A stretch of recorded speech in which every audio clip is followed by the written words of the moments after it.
What is going on to you, Scorpios? So, you have the Wheel of Fortune, the Seven of Wands, and you Scorpios have the Ace of Swords.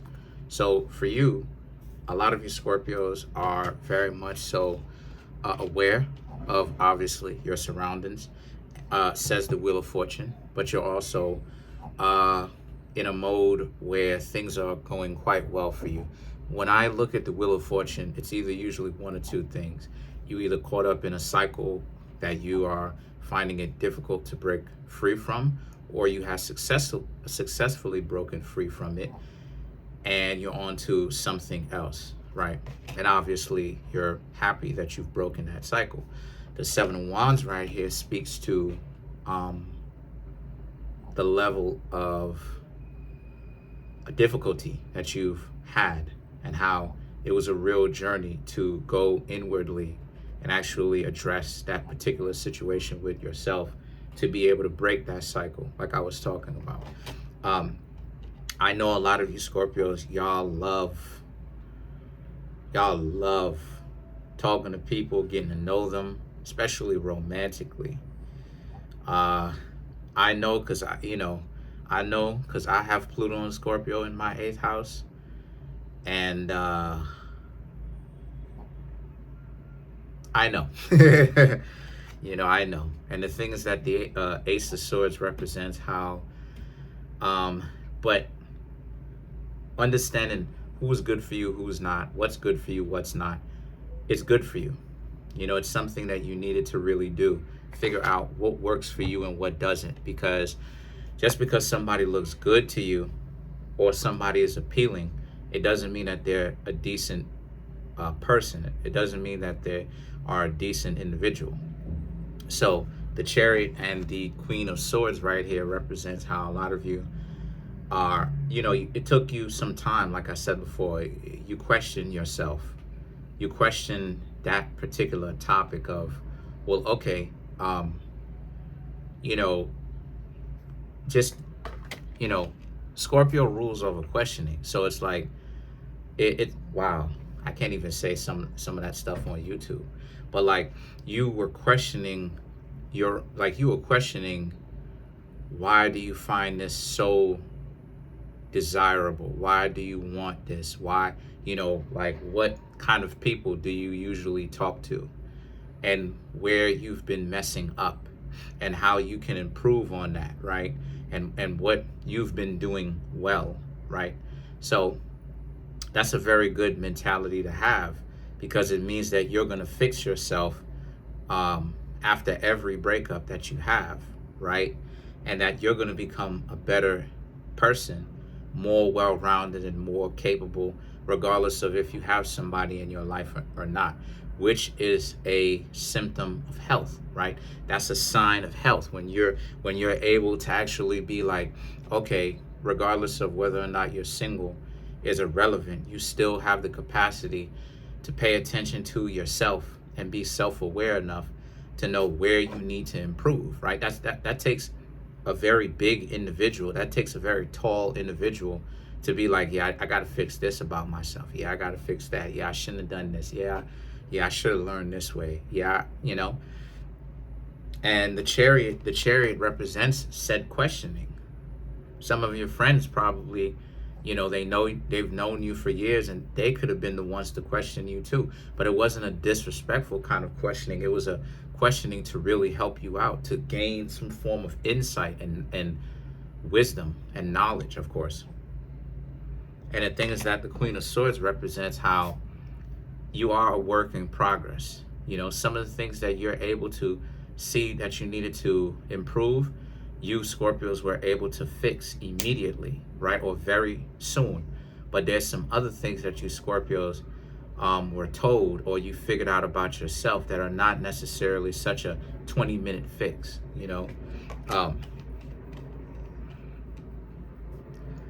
The Five of Wands now represents how, because one of the things that you fixed about yourself, honestly, is to not allow certain things to happen.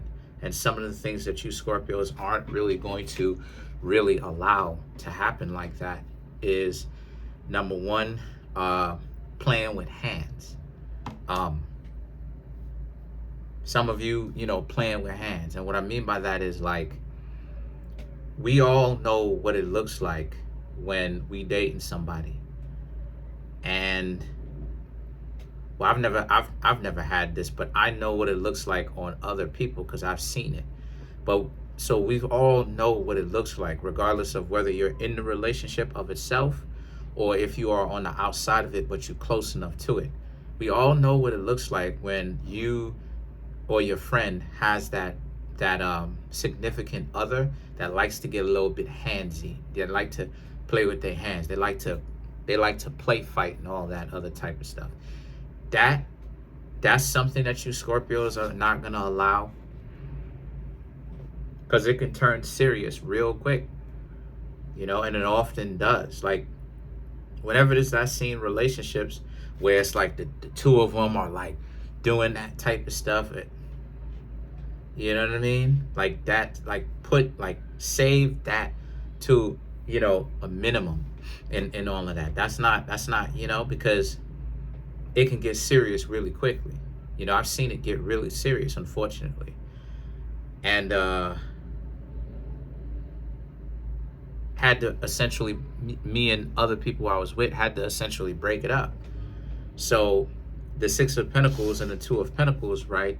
Another thing also that you're learning how to not rock with as well is like, again, giving yourself an emotional budget. How much are you willing to talk to this person?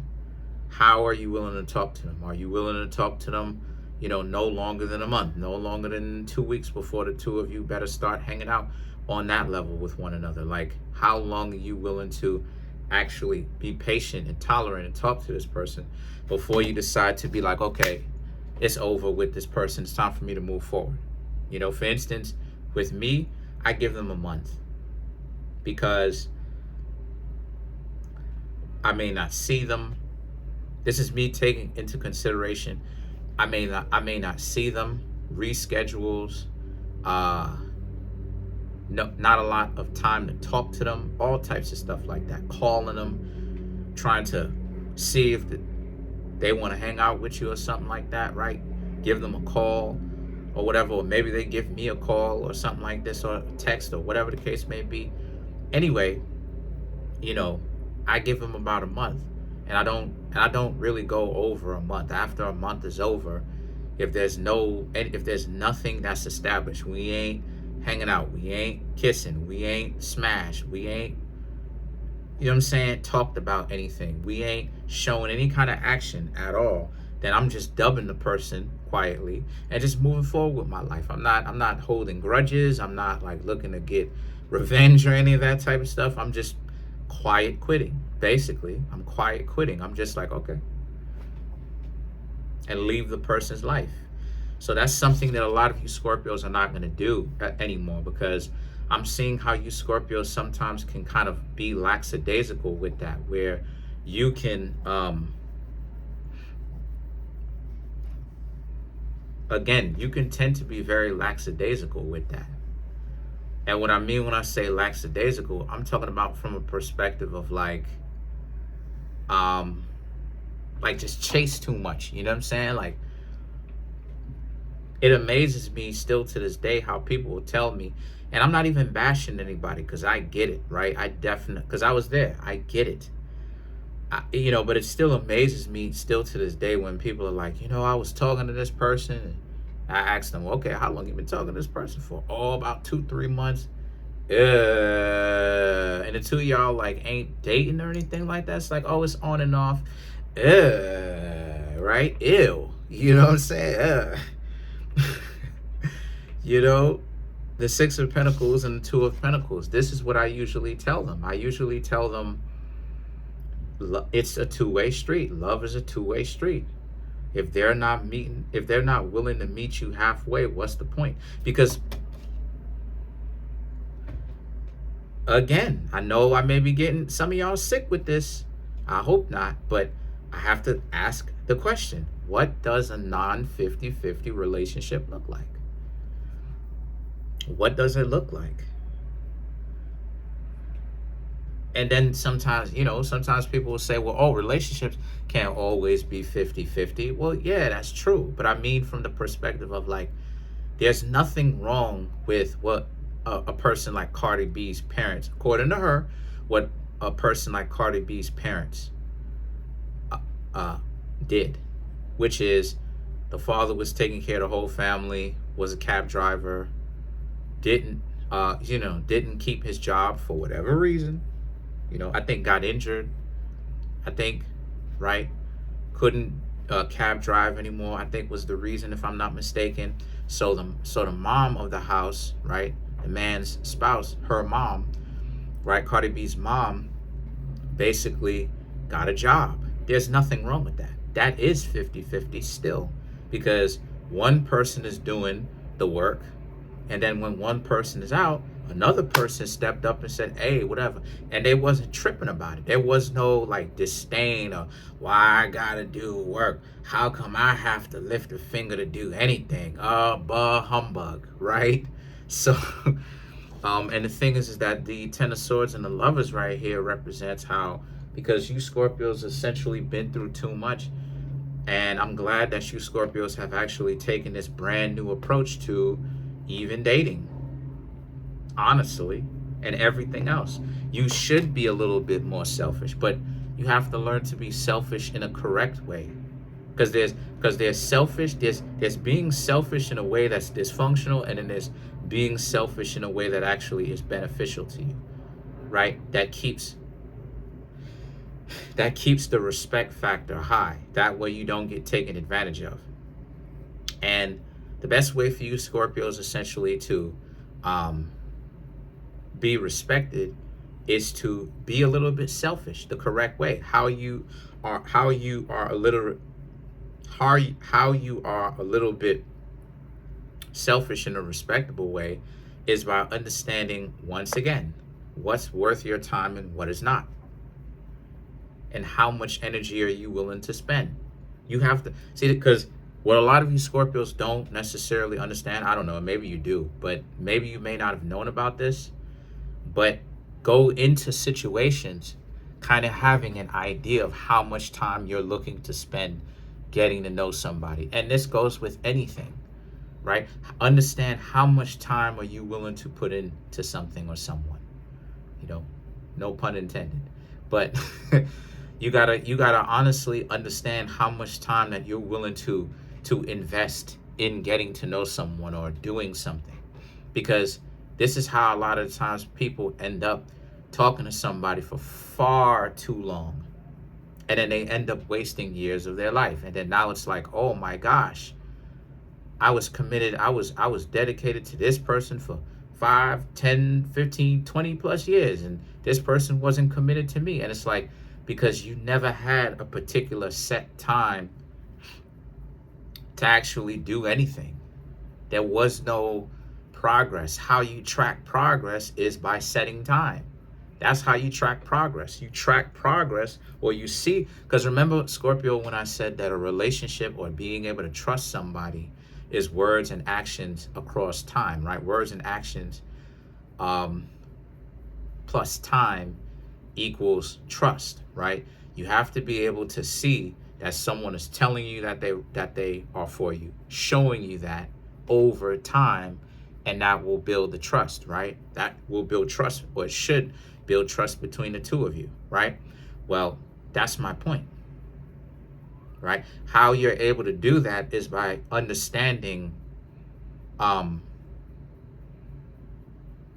like milestones, understanding certain metrics or certain, and I know I'm making it scientific, but I can't help it. Y'all know Aquarius father, Pisces mom. Y'all know I got Aquarius in my 11th house. I'm a Virgo. Come on now. I got a Pisces ascendant.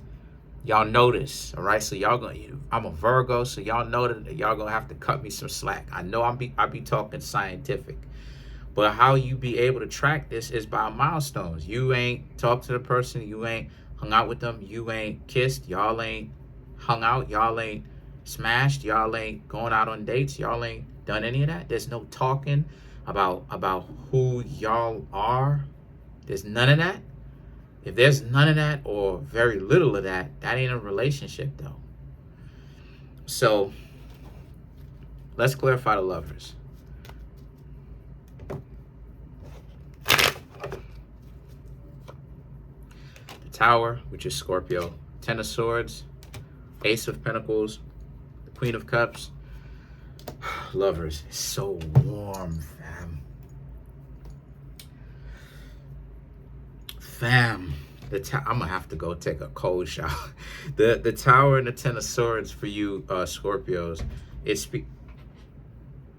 Okay, this speaks to how a lot of you Scorpios, you've been, like I said, you've been betrayed so many times.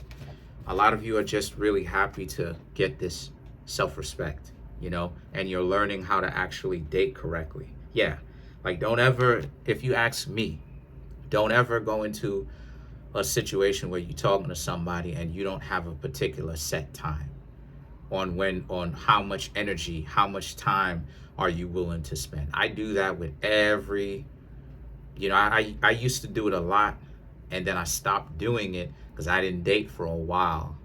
And then I didn't date for a long while. But I used to do it all through my teenage years, through my early 20s. And like it is, I said before, I stopped dating in mid 2017. So like I ain't really been on the scene since 2017, and then I got back on into the dating pool, so to speak, in 2021. Yeah, 2021, right? So time flies, and now I'm like I said before, I'm doing that again, right? I've been doing it last year. I did it 2022, but more so really done it last year. And now I'm still doing it now. I'm going to keep that for the rest of my life. Don't ever try to get to know somebody without knowing how much time you want to spend on them. The Ace of Pentacles and the Queen of Cups, this is a way for you to conserve your energy and to conserve your money, because how many times have we seen somebody like just spend and spend and spend and go hard in the paint and pursue somebody for years and years and years and years on some Cat Williams stuff, and like nothing ever happens, right? That's how you end up getting caught in that friend zone and end up not getting anything. It's because you don't say, hey, I'm gonna set this amount of time to get to know the person, and if the person puts me in the friend zone, that's cool, because I only have a particular set amount of time to hang out with them anyway. And then when that time is up, you ghost them. You're like, all right, whatever, you just go on about your business, live your life, right? You drop off the face of the earth from them, right? And then they're going to be doing what they doing, and they won't even see you, Scorpios.